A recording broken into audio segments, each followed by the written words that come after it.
जय जय राधा माधव कुंज बिहारी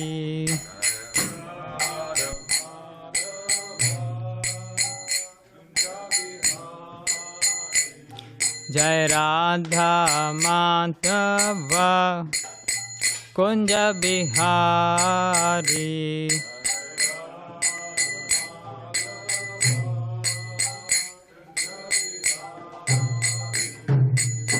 गोपी जन वल्लभ गिरिवरधारी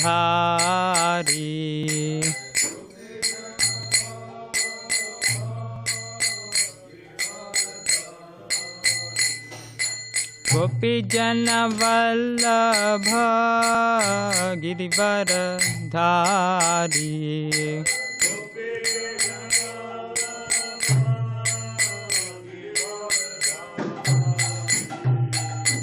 यशोदानंदन ब्रज जन रंजन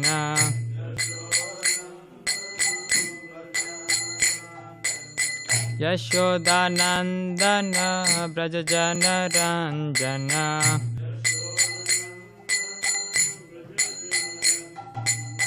यमुना तीरा वनचारी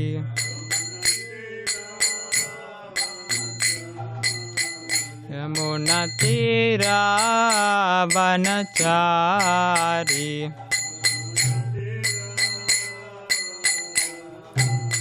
यमुना तीरा वनचारी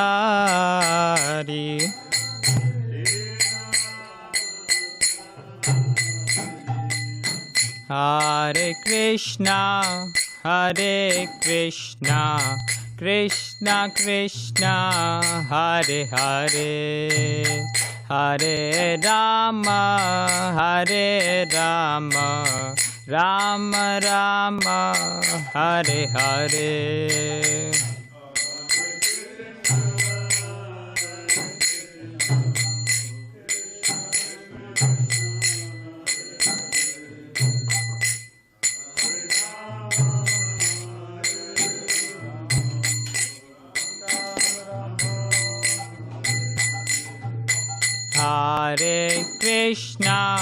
हरे कृष्णा कृष्णा कृष्णा हरे हरे हरे राम राम राम हरे हरे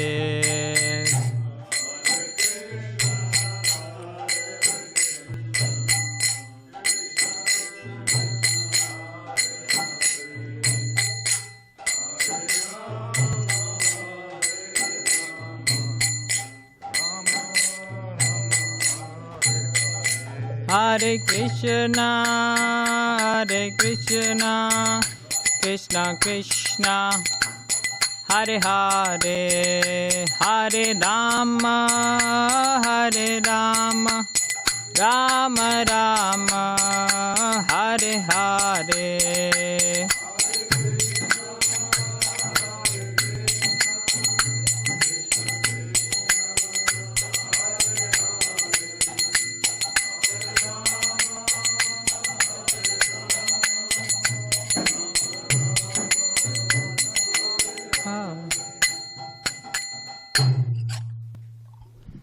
जय ओम विष्णुपाद परमहंस परिव्राजक आचार्य अष्टोत्तर सत्य श्री डिवाइन ग्रेस एसी भक्ति वेदांत स्वामी शिला प्रभुपाद की अनंत कोटि वैष्णव वृंद की नामाचार्य शिला हरिदास ठाकुर की जय श्री कृष्ण चैतन्य प्रभु नित्यानंद श्री अद्वैत गदाधर श्रीवासादि गौर भक्त वृंद की गौर प्रेमानंदे all glories to assemble devotees all glories to assemble devotees all glories to assemble devotees all glories to Sri Guru and Sri Gauranga.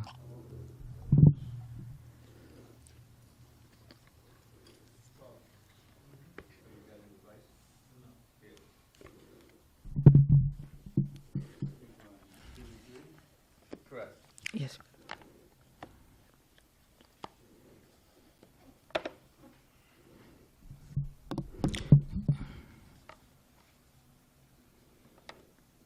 Om Namo Bhagavate Vasudevaya. Om Namo Bhagavate Vasudevaya.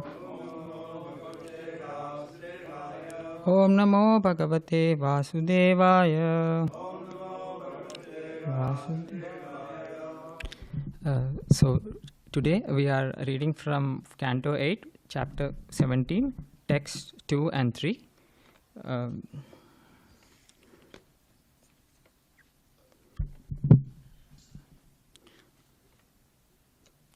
Chintayanti ekaya buddhya Mahapurusham Ishwaram Praghendriya Dustavan Manasa Buddhi Saratihi. I'll also read the next.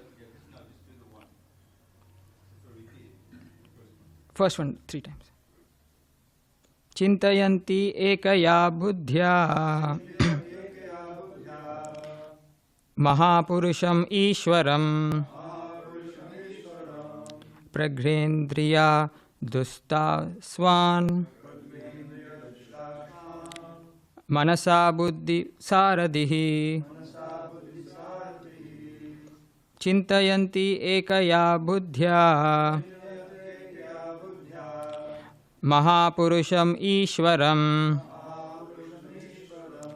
Praghendriya Dustaswan Manasa Buddhi Saradihi.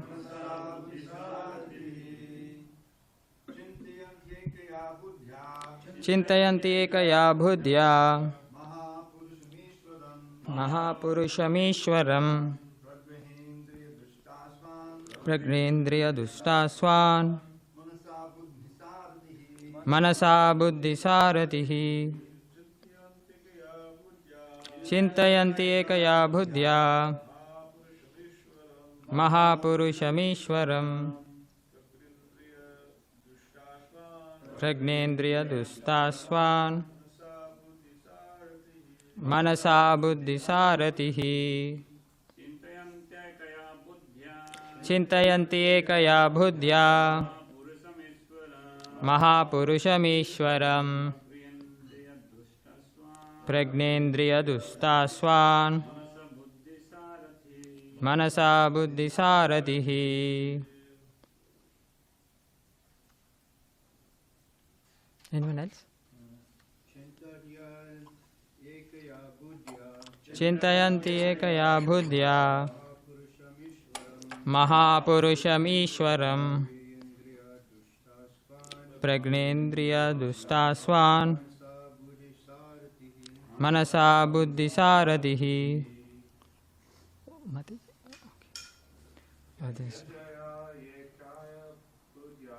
Chintayanti ekaya buddhya Mahapurushamishwaram Praghendriya Dustaswan Manasa Buddhi Saratihi. Anyone else? Is there any minimum number of times that were recommended to chant the verse before class? Do you remember? Should probably as long as it's 3. Or no, I mean like total among collective in the class. Oh.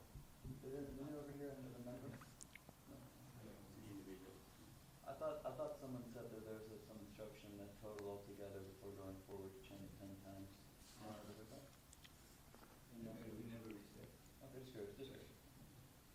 Anyone else?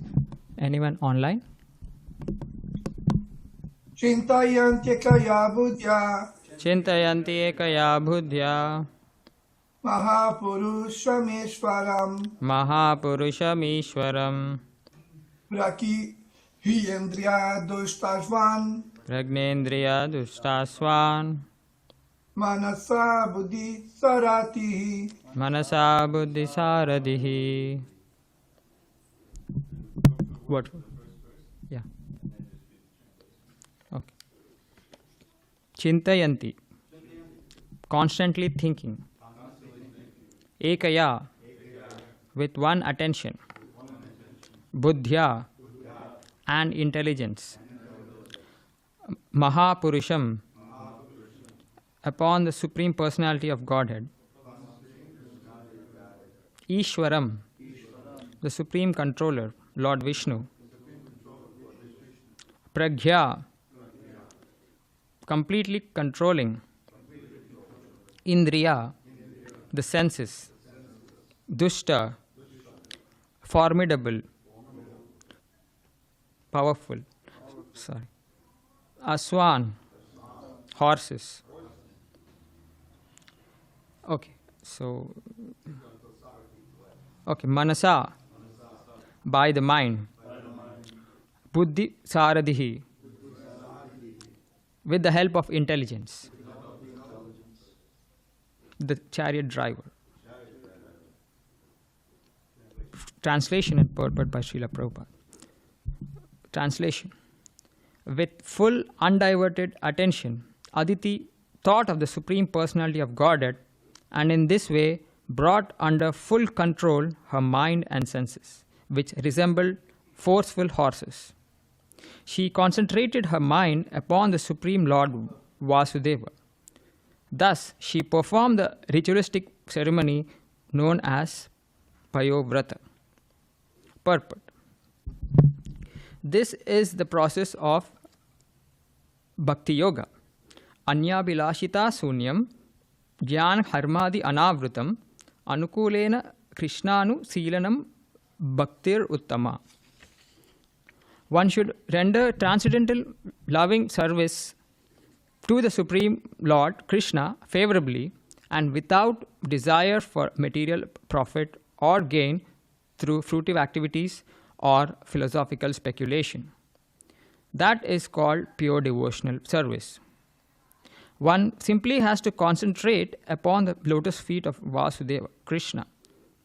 Savai manaha Krishna padaravindayo. Then the mind and senses will be controlled, and one can engage himself fully in the devotional service of the Lord. The devotee does not need to practice the Hatha Yoga system to control the mind and senses. His mind and senses are automatically controlled because of unalloyed devotional service to the Lord. Om Ajnanatimirandasya Jnananjana Shalakaya Chakshurunmilitam Yena Tasmai Sri Gurave Namaha. Jai Sri Krishna Chaitanya Prabhu Nityananda Sri Advaita Gadadhara Sri Vasadi Gaura Bhakta Vrinda. Hare Krishna, Krishna Krishna, Hare Hare, Hare Rama, Rama Rama, Hare Hare. I seek the blessings of their lordships and all the assembled Vaishnavas here, so that we could discuss from these teachings of Srimad Bhagavatam.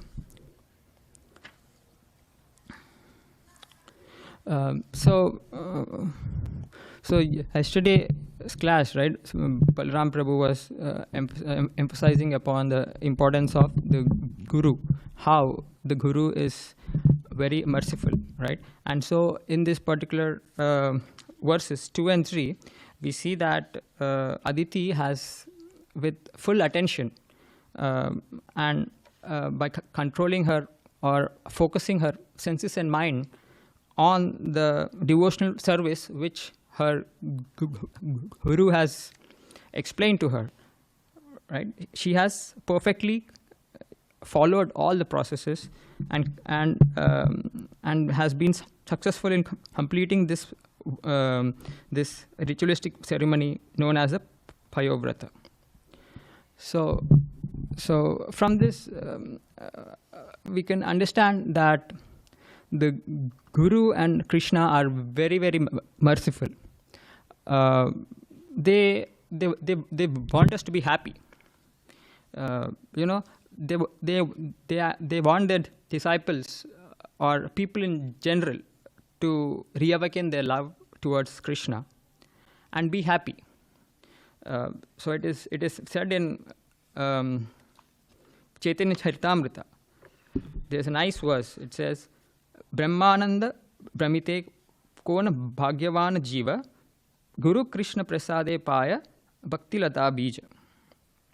So all of us are wandering, satisfying different desires, not knowing how to be happy. But when one has some sincerity in trying to approach Krishna, Krishna, who is in the heart, Krishna guides that individual to a spiritual master.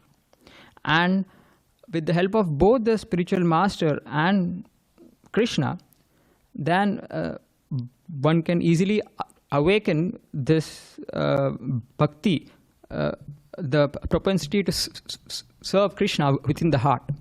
You see, there is this another nice verse. It says, Nitya Siddha Krishna Prema Sadhya Bunoi Shravanadi Suddha Chitte Karaya Udaya. So this dormant, this Krishna consciousness is already within our heart. But we don't focus on that desire, which is covered by layers and layers of material desires. So how do we focus that on that particular desire? Is by associating with devotees and by hearing from advanced devotees, following the instructions of them, and by chanting the Hare Krishna Mahamantra.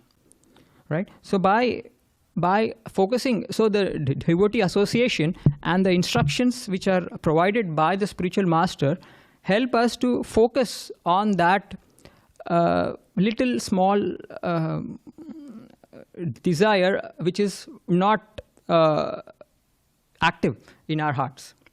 And by fanning that desire slowly, we also can serve the Lord and the devotees and be happy.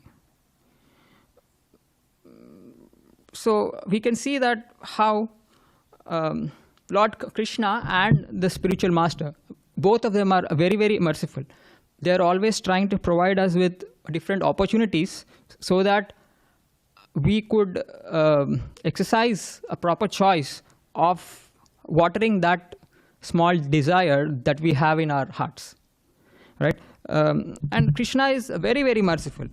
Krishna, in chapter 12 of the Bhagavad Gita, Lord Sri Krishna explains through the verses from 12.8, 12.9, 10, and 11 how from whatever position we are in development of that bhakti, we can start acting at that particular level with sincerity, and then gradually progress towards developing this pure bhakti. In 12.8, Lord Sri Krishna says, fix the mind upon me, engage all your intelligence in me, then you will live in me always without a doubt. So Krishna is explaining that the highest is the highest activity which makes you happy is to directly engage in the bhakti yoga practice. As we also read in this purport, Srila Prabhupada explains what is the nature of that particular bhakti. It is anya bilashita shunyam jnana harmadi anavritam anukulena krishnanu silanam bhaktir uttama. It means that our object of love and focus is only and only Krishna. We have no other ulterior motive, and we are absorbed in trying to please him, right? So then Krishna continues saying that, that all of people in general may not be able to be steady on this particular platform. So in the next verse, in 12.9, he explains to Arjuna, my dear Arjuna, if you cannot fix your mind upon me without deviation, then follow the regulative principles of Bhakti Yoga. In this way, develop a desire to attain me.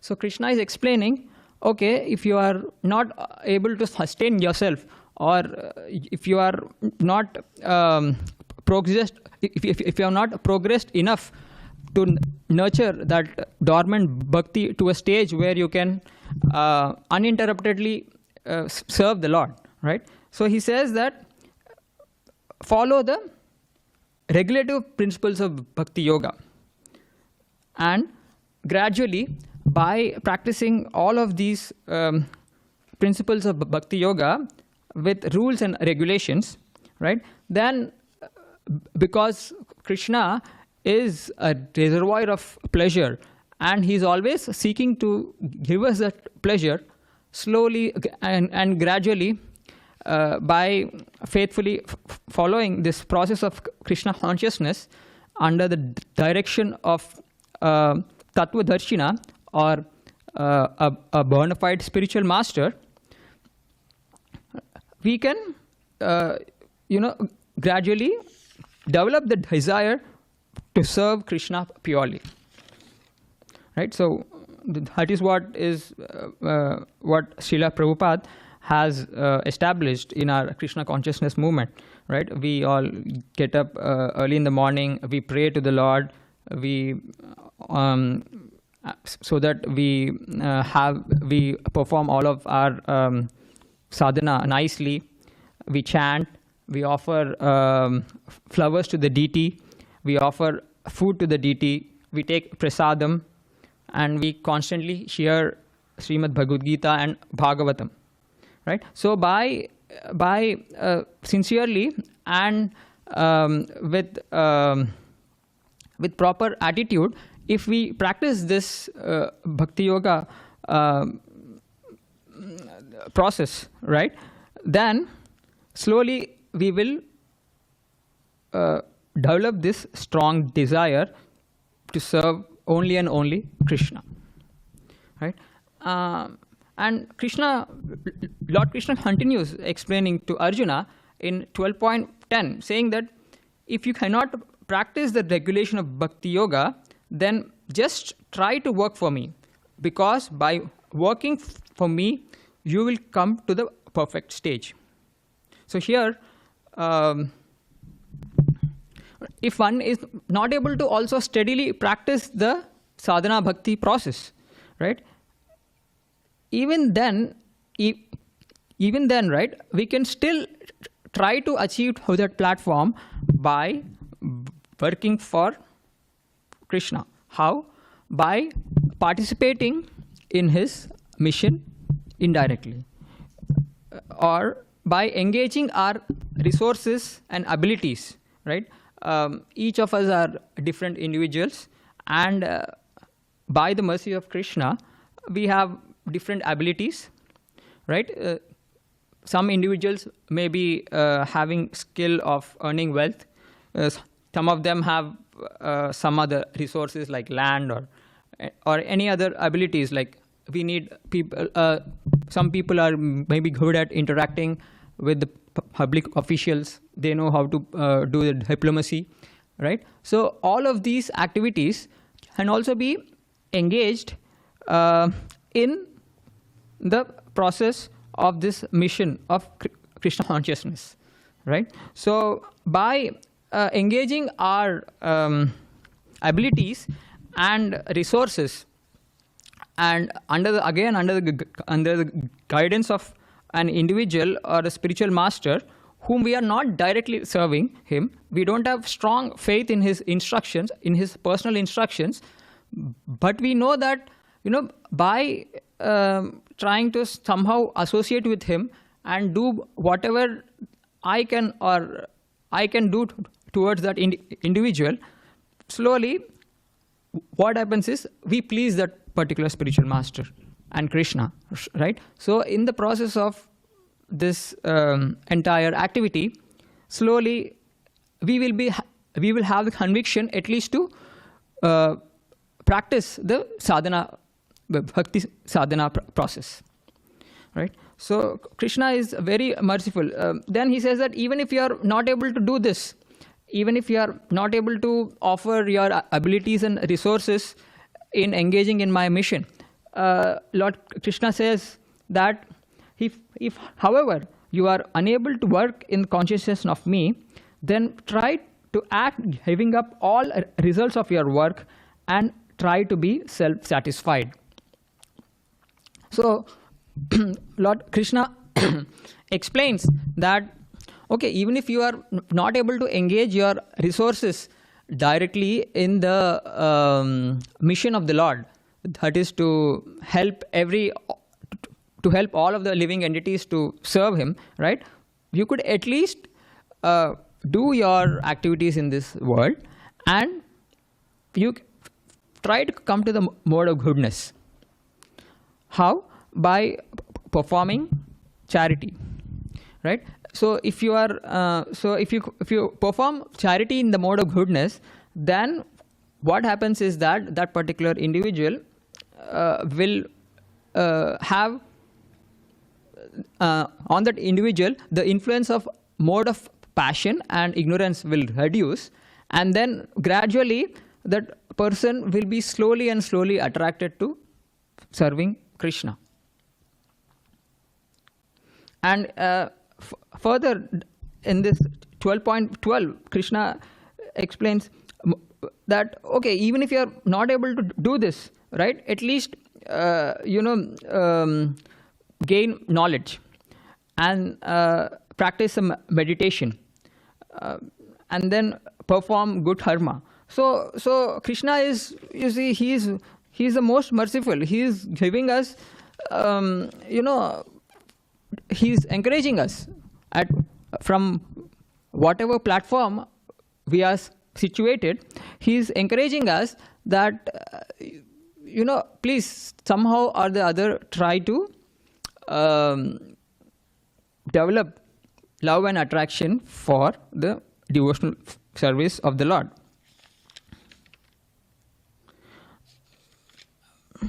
I guess you will not find anyone else to be much more accommodating than him, right? Because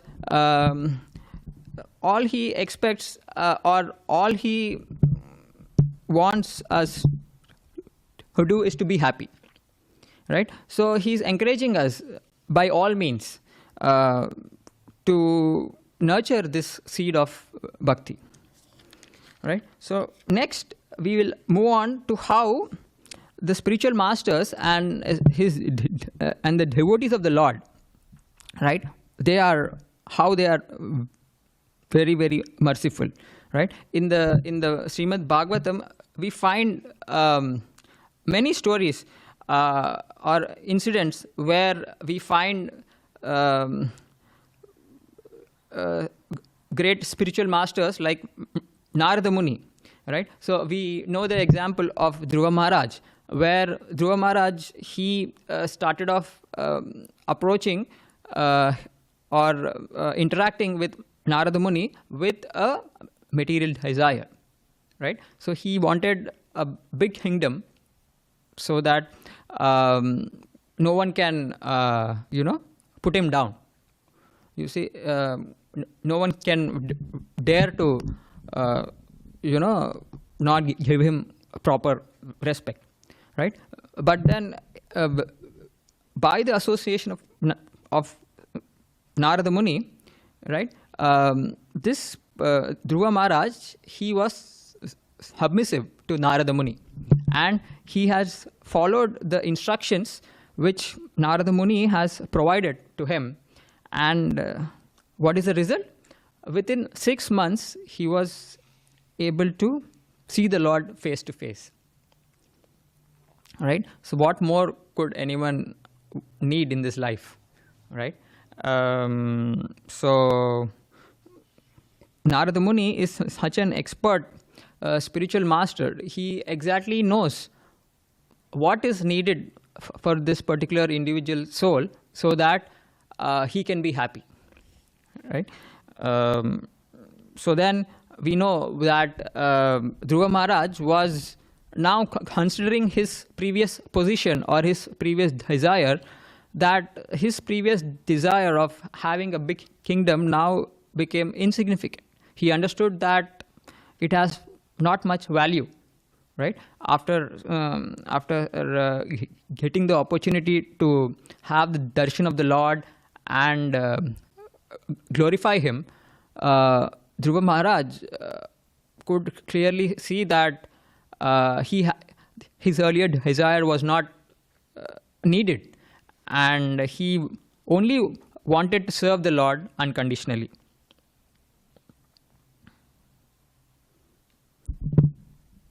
So in this particular chapter, we see that Aditi was also having anxiety, right? So she was anxious that her sons were, not situated at a proper material position. And she was, as being a mother, she was anxious and she was very concerned for them, right? So Kashyapa Muni, being an expert spiritual master, he explains to her this process of payovrata, right? He knows, he could understand by interacting with her how to engage her in a way that she can have this anyabhilashita sunyam gradually, where first she is able to engage, associate with the process. So in the process she was engaging with the sadhus, she was doing all of those sacrifices, she was uttering those mantras, right? She was getting purified, and then eventually, because by the mercy of Kashyapa Muni, because this is such a potent process, right? She was in the coming verses, we will see that she also will be getting the darshan of the Lord, and then like Dhruva Maharaj, even she will start glorifying the Lord, and she will be completely satisfied. So we see how even the spiritual masters like Narada Muni and in this case Kashyapa Muni are very, very merciful. They know what exactly is needed for this particular individual, right? So we should always try to be humble and be submissive, and open our hearts with what kind of issues we are facing with the spiritual master. So the spiritual master, he totally understands that, and he gradually provides us with some instructions and process by which we can purify our desires and then progress, right? So and not only that, we see how Narada Muni and also Srila Prabhupada, right? He was constantly traveling in spite of his poor health, right? He was traveling to all of those different places. Why? Because he wants to encourage. He wants to visit all of those places, and he wants to encourage his disciples. How are they doing? He's actually concerned for them. How are they doing? Are they keeping in good health?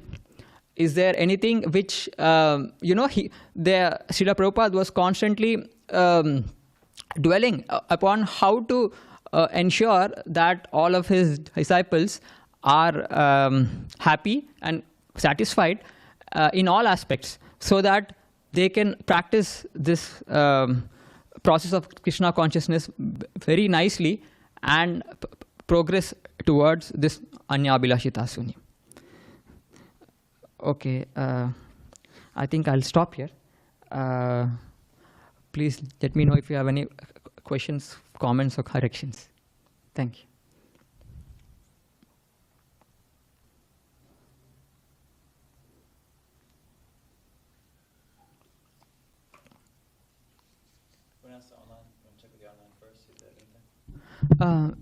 Online, is there anyone with any of the questions, comments, or corrections? Yes, I have a question. Yes, Prabhu. Yes, do you mind reading again the last sentence of the purport? Yes.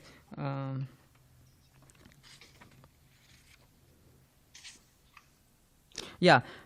The devotee does not need to practice the Hatha Yoga system to control the mind and senses. His mind and senses are automatically controlled because of unalloyed devotional service to the Lord. Yeah, thank you very much. You're most kind. Dandavat Pranams. That is the sentence. And based on this sentence, my question would be, why is it that without a controlled mind and controlled senses, I cannot be happy? That would be my question. Oh, so you are asking how a normal individual will not be happy without controlling the mind and senses. Is that right, Prabhu? Yes, that is right.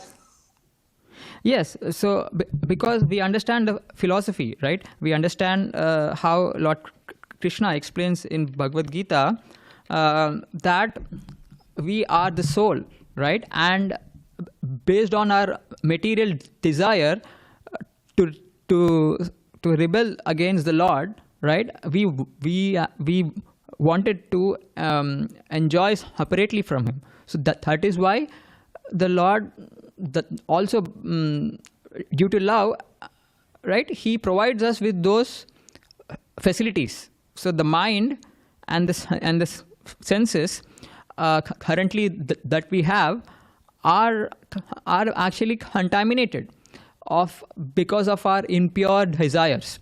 So by controlling the mind and senses, we are actually regulating our activities, and in that way we are not feeding into the impure desire, right? So unless we purify the desire and serve Krishna, we cannot be happy, right? So that is why it is important to control the mind and senses. Is that okay, Prabhu? Yes, Prabhu, that is beyond okay. Thank you very much. Hare Krishna.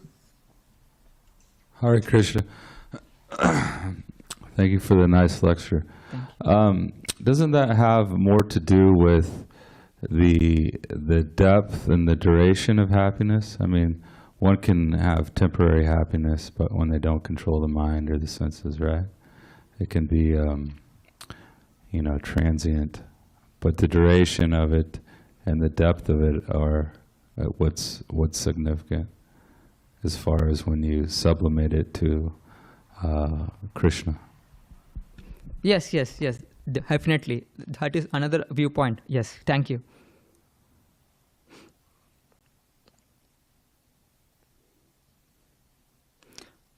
Okay, is there anything else anybody wants to discuss?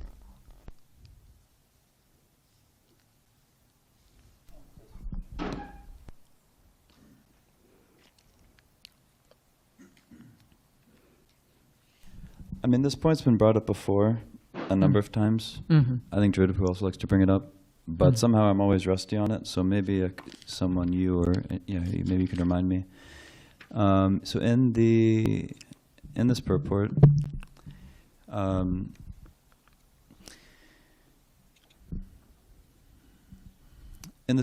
look. Srila Prabhupada refers to that Rupa Goswami verse, Anyabhilashta Shunyam, and then. So it says, okay, so this is pure, basically gives the verse about pure devotional service, fully fixed, without any other adulterated motives. So you have pure devotional service. And then from the and Srila Prabhupada says, so just focus your mind on the Lord. Just like in the 12th chapter of Bhagavad Gita. So that's the top, just fix your mind on me. And then Srila Prabhupada says, then the mind and senses will be controlled. So that's the way to control the mind and senses, fix your mind on Krishna. And that's what's going to happen here. Aditi's going to fix her mind on Krishna, and then her senses are going to be controlled. And no, then, of it's course, like... I mean, I think you have, yeah. But just, I guess I'm going to ask what I think I'm going to ask, just how to concisely explain how it seems to be, not contradictory, but sometimes it says that, okay, how people want to control their mind and senses, but they try to do it by one method or another, but it doesn't work, it's not sustainable or whatever, because it's not fixed in connection to Krishna or any real yoga practice. So you have to actually fix your mind on Krishna to get the higher taste to control your mind and senses. So first Krishna, then you have control of your senses. So in here, just in the same purport Srila Prabhupada did, first fix your mind on Krishna, then your mind and senses will be controlled. Then when your mind and senses are controlled, then you'll be able to fully fix yourself in devotional service. No. And so that's why. It says first pure devotional service, Anyabhilashta. First pure devotional service, then your mind and senses will be controlled. And then you can perform devotional service. Because your mind and senses need to be controlled to perform pure devotional service. So yeah, what's the clean way of explaining that again? I think Dridha put is something like, okay, first, kind of like in here, like, okay, first regulative principles, and then you'll control your mind and senses, and then pure devotional service. But here it's not that. Yeah, I'll try to share my understanding on this. So Anyabhilashita Shunyam, this verse is explaining what is the nature of pure devotional service. So anybody who is already on that platform, right, all his resources, all his mind, senses, intelligence, everything is already pure because he is able to do that. He or she is able to engage in the service of Krishna without any other impurity or any other covering, right? For such an individual, he is already pure, right? If he or she is already pure in all aspects, right, then there is no question of controlling the mind and senses because he's already at a perfect platform where he's having purified mind and senses, and he or she is constantly serving Krishna, right? So this is the topmost platform, right? But then, if we are not on that platform, if you're talking about the most of the devotees in ISKCON, right? They are, if I may say, they are in this. They are not on this pure platform. Practically speaking, although one can, it's a subjective thing. I cannot say for sure, right? But when we are talking about this sadhana bhakti process, right? There we know that we are not pure yet. We are not, able to serve the Lord uninterruptedly like these great souls, like Narada Muni, like Prahlad, or anyone else, any of the pure devotees, right? So we know that it means that we have an impure desires still in our heart. So that is why controlling the mind and senses is important for them, because if they act if they don't act constantly in purifying the senses, and if they indulge in slightly other activities, then they are also feeding those particular material desires. So for people who are in this process of sadhana bhakti stage, right, they need to control the mind and senses so that they can continue the journey of purifying their desires and eventually obtain this pure platform where they don't have any more material desires and they have this pure desire to only and only serve Krishna.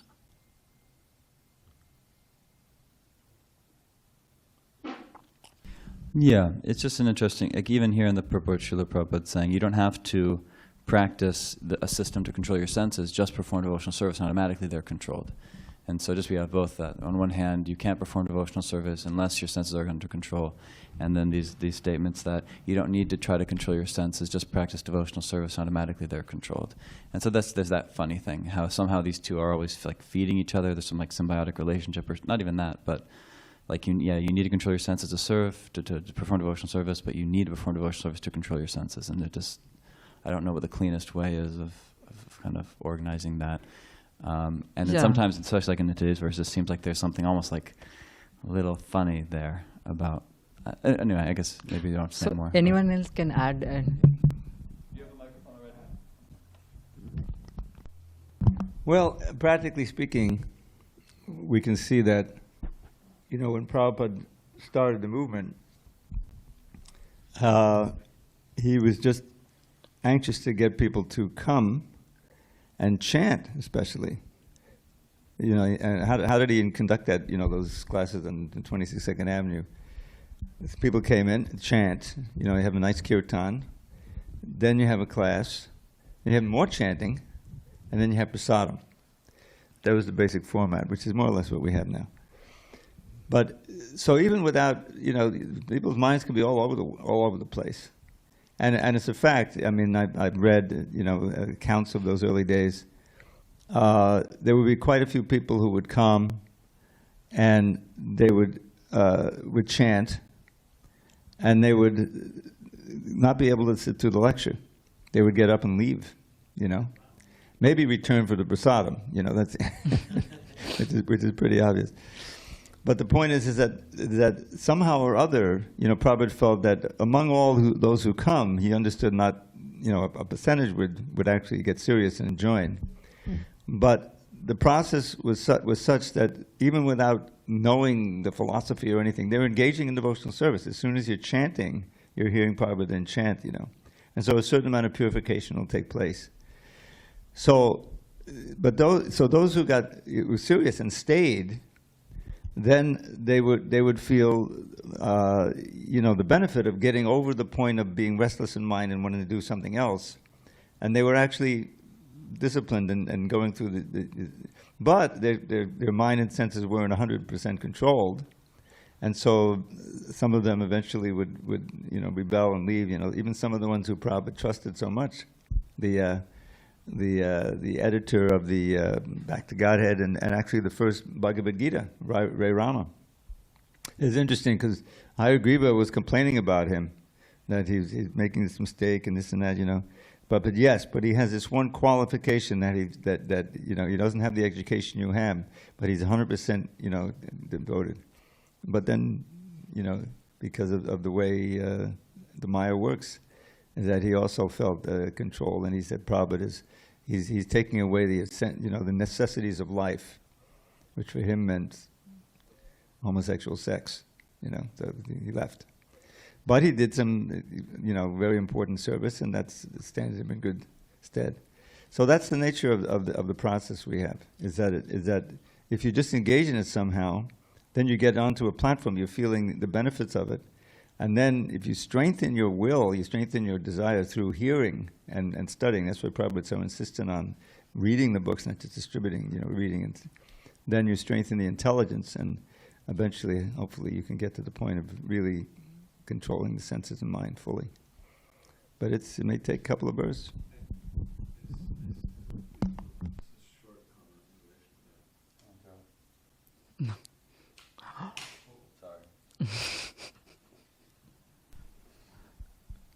Srila Prabhupada talks, in addition to what everyone said here, Srila Prabhupada also talks about this in the Nectar of Instruction, that we're meant to become Goswamis, control of our senses. And then he says, and then pure devotees of the Lord. So, Sattva gun means there's some control of the senses. Rajagun and Tamagun, there's no control of the senses. But Sattva gun means control of the senses. So he would stress, okay, you follow the instructions of the spiritual master of the scripture, chanting Hare Krishna and living in the mode of goodness, and this helps control the senses, which means engaging them in Krishna service. So then we become Goswamis, control over the senses, which you could say is a goal in a sense. But then higher than that is to become a pure devotee of Krishna. So they go together in a sense. That, okay, there needs to be some sattva gun, and then there's some basic control of the senses in a sense. But then really to really control the senses, ultimately to really control the senses in the best way and for the best purpose, is to engage them in Krishna's service. That's how we fully control the senses, and then we become purified and we become pure devotees. So I'm not sure, but he does talk about that in the Nectar of Instruction, the introduction. One can make one's life successful like this. So, anyways. I guess it just refines that particular the seed of bhakti. We keep constantly going deeper, as I think all of you agree that it's about how we are refining, how we are deepening that particular aspect of developing the seed, right? So developing mode of goodness by controlling will help us to focus nicely in this process of trying to serve Krishna, and that desire we go deeper, and then eventually by the mercy of Guru and Krishna, we will be able to achieve that.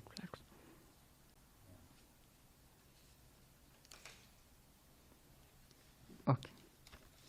Yeah, I appreciate all of that. And so yeah, I was just thinking about how to better say it, because I can think of, if you just quote Srila Prabhupada like you did, like the times, like you did in today's purport, where he's emphasizing that you don't need to endeavor separately for this quality or this quality. You don't need to endeavor separately for sense control or something like that, because automatically it's, this is taken care of automatically.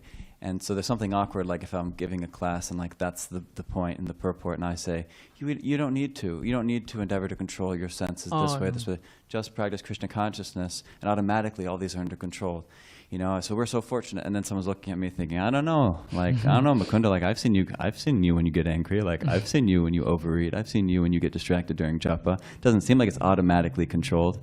So it's like both, right? Because automatically it's developing, but still we can try. Yeah. So like sometimes we phrase it like an absolute way, that automatically, no need to independently endeavor.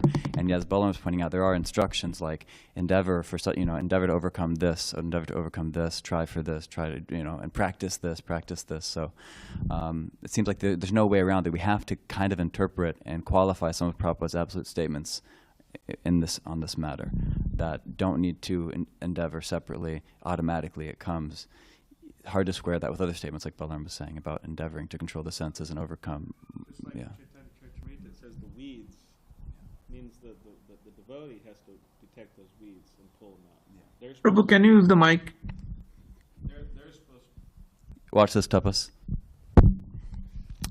The devotee, so automatically, yes, we're becoming purified. Our natural state is awakening of good qualities and so on. But still, we could try. We're supposed to try to be humble, for example, or can just, I'm just automatically it's going to come, And in the meantime, I'll be very proud or something. But we try to be humble.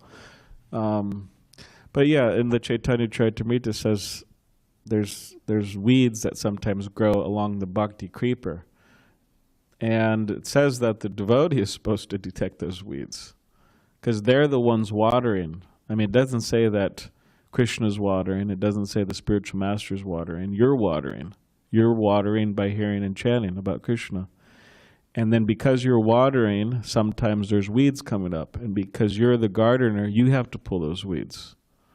It's not just always, Krishna and the spiritual master. They do. They also pull weeds.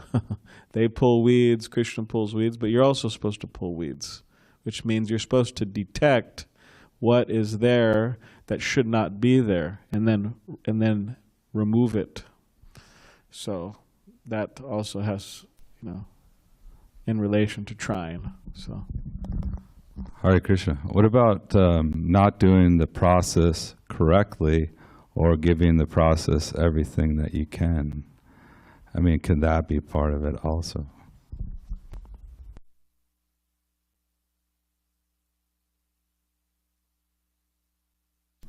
Yeah.